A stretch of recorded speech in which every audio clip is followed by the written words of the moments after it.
നമസ്കാരം. അടൂർ നഗരസഭയിലെ UDF സ്ഥാനാർത്ഥിയായ ഫെന്നി നൈനാൻ പരാജയപ്പെട്ടു. പോട്രാട് 8ാം വാർഡിൽ മത്സരിച്ച ഫെന്നി നൈനാനെ BJP സ്ഥാനാർത്ഥിയാണ് പരാജയപ്പെടുത്തിയത്. രാഹുൽ മാങ്കൂട്ടത്തിനെതിരായ ബലാത്സംഗ കേസിൽ കൂട്ടുപ്രതിയായി ഫെന്നി നൈനാന്റെ പേരും ചേർത്തിരുന്നു. രാഹുലിന്റെ വലം കൈയായാണ് ഫെന്നി നൈനാൻ അറിയപ്പെട്ടിരുന്നത്. രാഹുൽ മാങ്കൂട്ടത്തിനെതിരെ യുവതി നൽകിയ പരാതിയിൽ ഫെന്നി നൈനാനും പേരും ഉണ്ടായിരുന്നു.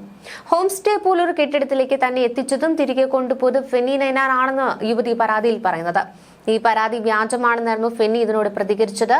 പരാതിയിലെ ആരോപണങ്ങൾ തെളിയിച്ചാൽ സ്ഥാനാർത്ഥിത്വം രാജിവെക്കാൻ തയ്യാറാണെന്ന് ഫെന്നി നേരത്തെ വെല്ലുവിളിച്ചിരുന്നു. അന്വേഷണത്തിന്റെ ഭാഗമായി ഫെന്നിയുടെ വീട്ടിൽ പോലീസ് സംഘം എത്തിയിരുന്നു. പോലീസ് വീട്ടിൽ കയറി ഭീഷണിപ്പെടുത്തുകയായിരുന്നു എന്നാണ് ഇതിനെക്കുറിച്ച് ഫെന്നി പിന്നീട് പ്രതികരിച്ചത്.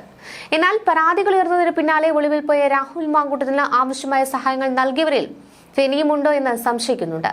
ഇപ്പോൾ തെരഞ്ഞെടുപ്പിൽ ഫെന്നി നൈനാൻ പരാജയം നേരിട്ടതോടെ രാഹുൽ മാങ്കൂട്ടത്തിനെ ചുറ്റിപ്പറ്റിയുള്ള വിവാദങ്ങൾ UDFന് തിരിച്ചടിയാകുന്നുണ്ട് എന്ന വിലയിരുത്തലുകളും സജീവമാണ്. എന്നാൽ പത്തനംതിട്ടയിൽ രാഹുൽ മാങ്കൂട്ടത്തിലെ വിശ്വസ്തനായ UDF സ്ഥാനാർത്ഥിക്കാണ് വിജയം. പത്തനംതിട്ട ഏറാത്ത് പഞ്ചായത്ത് 6ാം വാർഡായ കിളിവയലിലെ UDF സ്ഥാനാർത്ഥി റിനോ P. രാജനാണ് വിജയിച്ചത്. 240 വോട്ടുകൾ നേടിയാണ് റെനയുടെ വിജയം.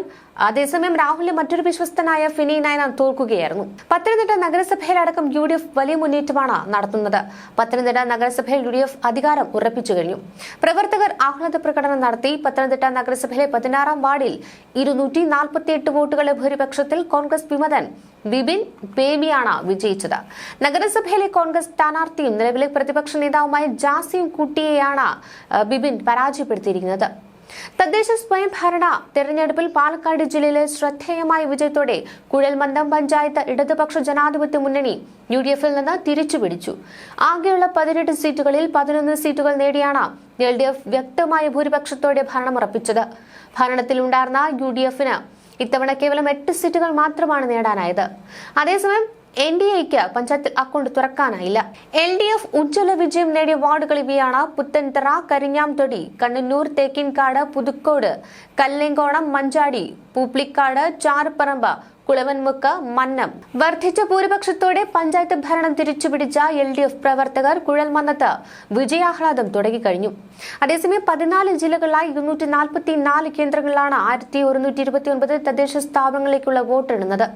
2 ഘട്ടങ്ങളായി നടന്ന തദ്ദേശ തെരഞ്ഞെടുപ്പിൽ 941 ഗ്രാമപഞ്ചായത്തുകളിലെ 17,337 വാർഡുകൾ, 152 ബ്ലോക്ക് പഞ്ചായത്തുകളിലെ 2,267 വാർഡുകൾ, 14 ജില്ലാ പഞ്ചായത്തുകളിലെ 346 വാർഡുകൾ, 86 നഗരസഭകളിലെ 3,205 വാർഡുകൾ, 6 കോർപ്പറേഷനുകളിലെ 421 വാർഡുകളിലേക്കുമാണ് തെരഞ്ഞെടുപ്പ് നടന്നത്.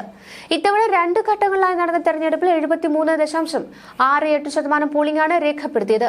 2020 ഇത് 75.95% സംസ്ഥാനത്ത് ആകെ 2,10,79,021 പേരാണ് വോട്ട് ചെയ്തിരിക്കുന്നത്. ആദ്യഘട്ട തെരഞ്ഞെടുപ്പ് നടന്ന ഡിസംബർ 9-ന് 70.9% പോളിംഗ് ആയിരുന്നു രേഖപ്പെടുത്തിയത്. ഡിസംബർ 11-ന് നടന്ന 2ാം ഘട്ട തെരഞ്ഞെടുപ്പിൽ 76.08% പോളിംഗും രേഖപ്പെടുത്തിയിരുന്നു.